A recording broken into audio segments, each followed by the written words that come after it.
From the newsroom of Impact Alpha, I'm Monique Aiken, and this is your Impact Briefing for Friday, December 8th. Today, Amy Cortese catches up with Marilyn Waite of the Climate Finance Fund and Don Lippert of Elemental Accelerator, who offer contrasting takes on COP28, the global climate summit that is headed into its climactic final days in Dubai.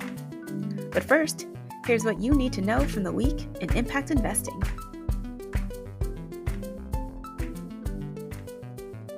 This month's list of impact funds in active fundraising mode keyed on managers who are aligning their compensation with their impact performance. In Germany, Masawa has tied half of its carry, or profits, to its impact targets and pledged to return 10% of those profits to founders in its portfolio. Social Finance in Boston is charging below market fees and taking no carry at all in order to deepen the impact of its Impact First fund.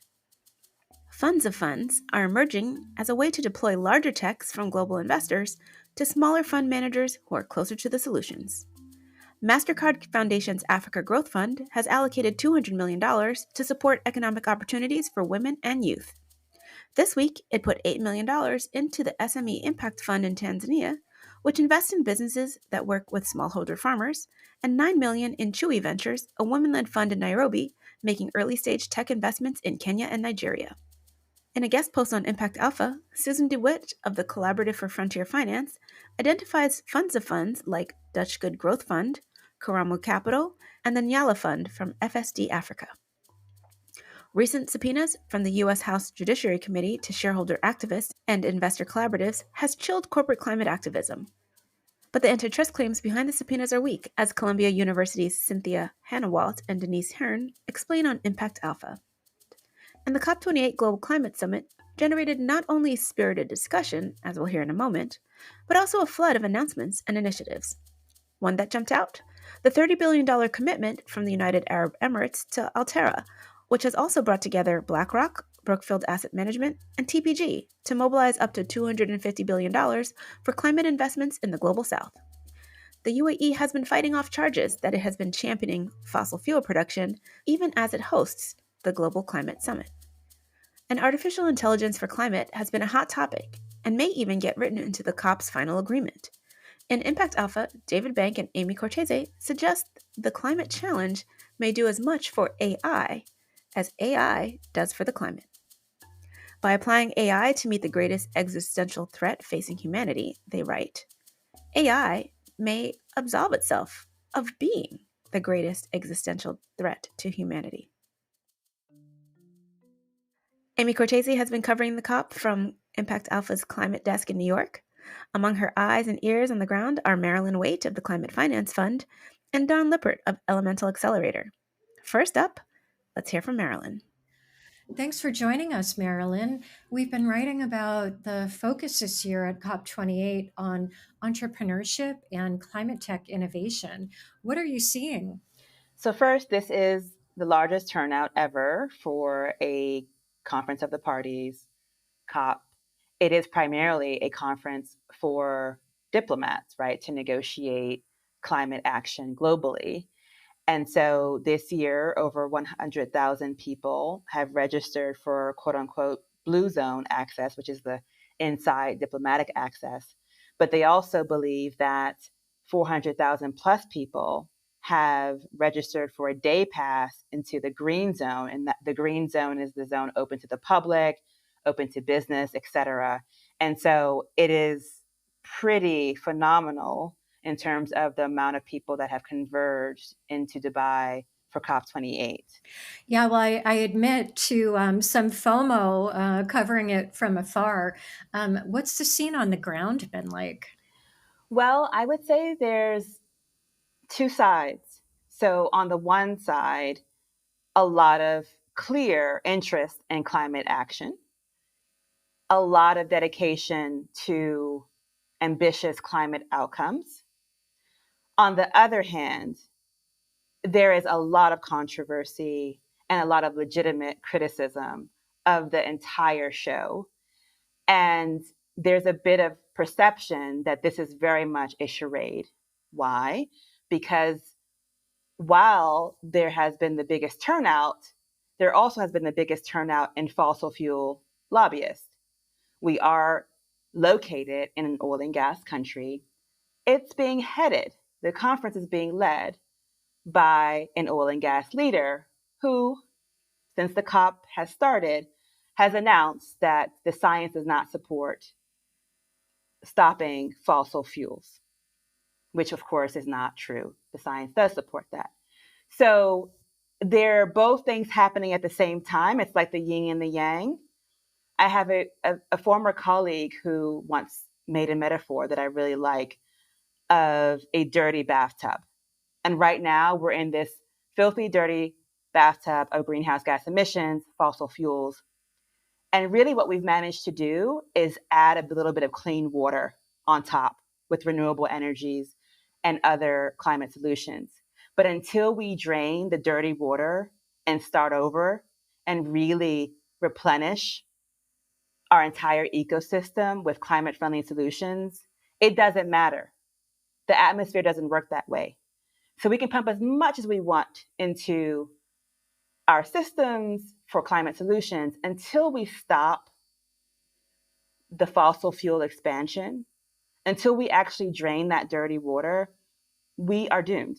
So there is that hope and that frustration at the same time. Well, I won't be forgetting that dirty bathtub metaphor anytime soon, Marilyn. So, financing is the perennial question at COP, right? Where are the trillions of dollars for climate mitigation and adaptation for emerging markets going to come from? What are you picking up there? One of the recommendations that is being put forward in terms of public finance is that the taxation system be revamped to mobilize public budgets for climate finance into the global south, emerging economies, or low and middle income countries. For example, a private jet tax. It turns out that private jets don't even pay their fair share in terms of air traffic control resources, let alone greenhouse gas emissions. One could expand that to business class tickets. One could look at shipping. So there are all of these areas for public budget and taxation in the public finance arena. We know that we need both private and public, but some of these things are finally coming to the fore in terms of how do we find and mobilize the trillions needed. Bear in mind that we have the capital already in the global financial system. There's over 450 trillion US dollars in global wealth.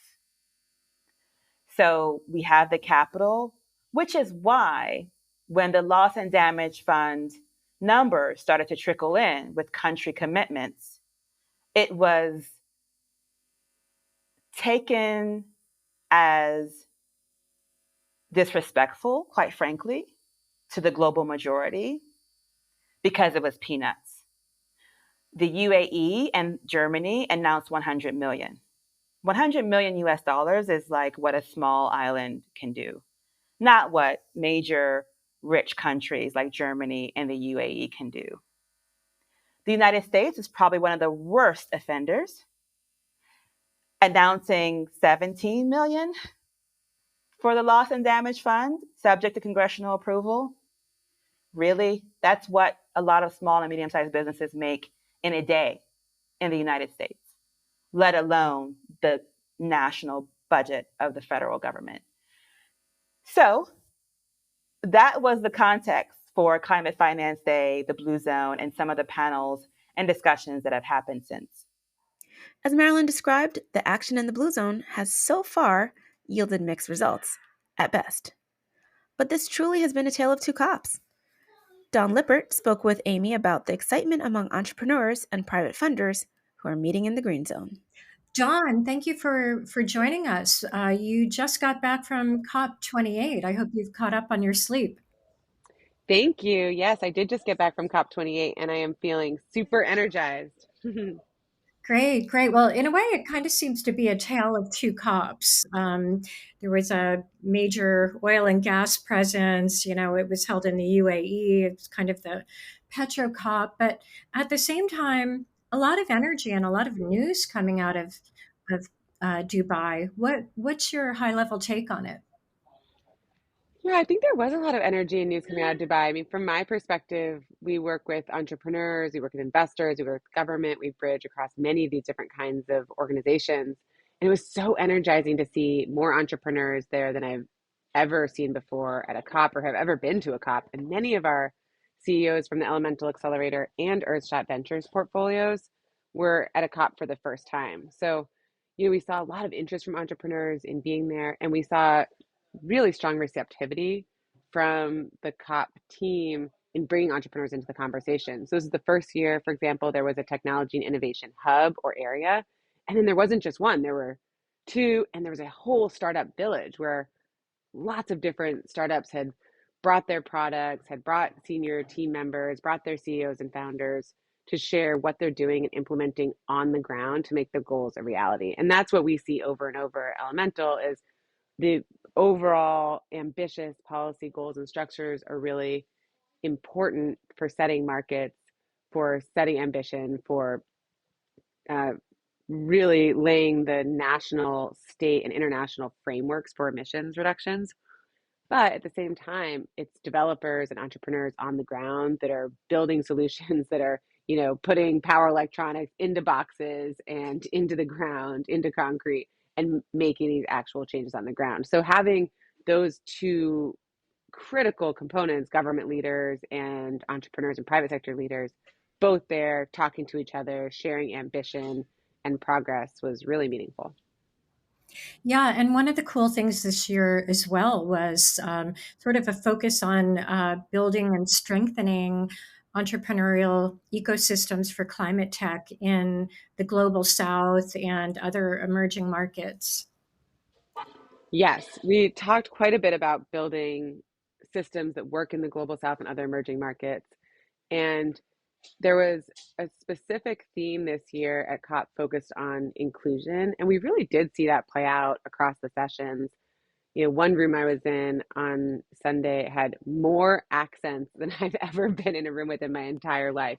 Really, people from dozens of countries, dozens of different perspectives from the private sector, from indigenous communities, from islands, from the nonprofit sector, all kind of coming together in different mashups in different ways. And one of the things that I really valued about it is I think, one of the keys to getting where we're trying to go is blended capital. At Elemental, we're very focused on catalytic capital to get projects in the ground, to de-risk projects and bring in capital at scale. And it's forums like COP that where people are mixing with people they wouldn't normally talk to, that create serendipity and creativity and new ideas that do lead to blended capital, new deal structures, and new ways of advancing technology that's necessary. I love the serendipity and the mashups. So, what does that catalytic capital look like for your portfolio companies? The way that we see it is, the IEA has said that 50% of the technologies we need to reach decarbonization goals are not yet available at scale. So that means for the 50% that are available at scale, we need to deploy as quickly as possible. We need markets that are receptive, that are ready to deploy, that are reducing friction and reducing transaction costs and deploying quickly, quickly, quickly. But for the 50% that are not yet commercially available at scale, we need to be really creative at accelerating their scale up and deployment as quickly as possible to get to scale. And maybe I'll just give you a couple of examples of the kind of companies we had in Dubai and at COP who are doing this. We had Source Global, which is taking sunlight and air and creating fresh water. They're now doing this in many countries around the world and are scaling up really significantly. We had Ampere, which has developed a hybrid electric airplane that's far less polluting than traditional aircraft. And again, they're building at scale with a number of different airlines. We also have Zero Avia in our portfolio on low emissions aircraft and flying new kinds of airplanes with lower emissions. And then one final example that we had at COP this year is Carbon Cure Technologies, which injects CO2 into concrete to sequester it forever and make better concrete, which is, if you're traveling around Dubai or many other places right now, see lots of cranes in the sky, lots of buildings going up, and we need to find a way to have lower carbon building materials to sustain the demand for housing and building around the world. Yeah, and Dawn, I'm so glad you brought up blended capital and catalytic capital. I know that is something, as you said, you are very focused on, but there seem to be a lot of kind of innovative funds and sort of funding models coming out of COP that are looking to use philanthropic funds or different things to kind of catalyze the scale of finance that we need. Did you notice that as well? Yes, absolutely. We're seeing catalytic vehicles be announced out of COP, both for emerging markets and for Europe and US markets. And there are significant capital gaps in both geographies, and there are specific ways that we can address them and kind of go after them. On the elemental side, for instance, we've looked at our entire pipeline and portfolio of companies and found a capital gap of at least $4.7 billion across the elemental portfolio alone in the next 1, 2, 3 years of projects that need capital, that are ready to be deployed, but have some kind of barrier to getting the capital that they need. And many times this is because the projects are smaller than sort of typical funds want to go, or there's some commercial risk still in deploying the projects. And so if we can bring in philanthropic capital to just to take some of that initial risk, buy down some of that initial risk, co-invest with others that are ready to invest at scale, we can move things so much faster. When you talk to entrepreneurs right now in our portfolio, this is really at the top of their list of things that are creating headwinds or really slowing them down, is the fact that they need to talk to 50, maybe 100 different capital providers to find the exact one that wants to fund a project in this location to scale up in this way. And we're not talking about billion-dollar projects. We're talking about smaller projects, many of them under $20 million, that are going to be, recycling batteries in Ohio, that are going to be recycling textiles in South Carolina, projects that are going to be developing a sustainable aviation fuel plant in New York. So we're talking about projects that need, somewhere around $20 million or less, and can really move the needle on decarbonization. So I'm really excited to see the announcements coming out of COP around more creative funding vehicles. I think this is exactly what's needed to unstick this bottleneck and really move at speed. Fantastic. And what insights or maybe even calls to action did you take away from COP? Yeah, it's a great question around sort of calls to action from COP. And I think so many insights. I think one of the things that COP sort of made clear to me was how much the public and private sectors are already collaborating and how much opportunity there is there. So when you realize that many of these sort of ministers or heads of agencies are talking to entrepreneurs, they're learning from them, they're learning from corporates, they're working on how environmental justice can benefit from AI. I mean, these things are already happening. And so it really becomes clear at COP. And at the same time, they really need to be accelerated. So, I mean, for me, I think it really started on the plane to COP with a bunch of people that were going there. And we already started sort of thinking about new ideas and ways to collaborate, ways to unstick things, ways to take sort of the best kind of reach from the government sector and ability to institutionalize, and the best innovation and ideas from the private sector and mash them up in new ways. So, I mean, our call to action is to accelerate those collaborations and to continue really pushing how we develop projects that have deep community impact. I think that was the other thing that was really striking to me at COP, was that because of the incredibly powerful voices and advocacy of small island nations, of folks from the Pacific, I'm from Hawaii, so this is really close to my heart. We saw just a real recognition that disadvantaged communities, island nations, small communities need to be at the table and part of co-designing the solutions that will work for all of us. So that was a real recognition this year at COP. I think small island nations have done a really extraordinary job of building their voice, building their power, and showed up in a really high impact way this year at COP. Yeah, I'm a huge fan of Mia Motley, and it's great to see so much of her Bridgetown agenda actually being adopted. But on that note, Dawn, we spoke in late August after the wildfires in Hawaii. So I know you're very close to all that. So I hope that rebuilding and healing is going well. Thank you. I really appreciate that. And as you know, Maui's a long road, and I think it's really been remarkable to see the support from around the world for Maui and the aloha for our community. And even though it's not, at the top of the news cycle anymore, a lot of the support has endured, and that's been incredibly meaningful. And I think the, partnerships that will be built and are coming together to support the healing and recovery of Maui, these are going to need to be long-term partnerships. And it's been remarkable to sort of see that already moving forward. And that's going to do it for this week's Impact Briefing. Thanks to Dawn, Marilyn, Amy, David, and our producer, Isaac Silk. Be sure to keep an eye out for Marilyn's upcoming podcast series called The Global South Climate Tech Podcast, which will be dropping later this month.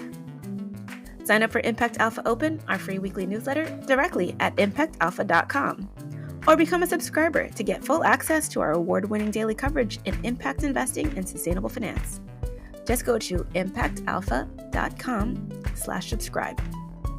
Thank you for listening.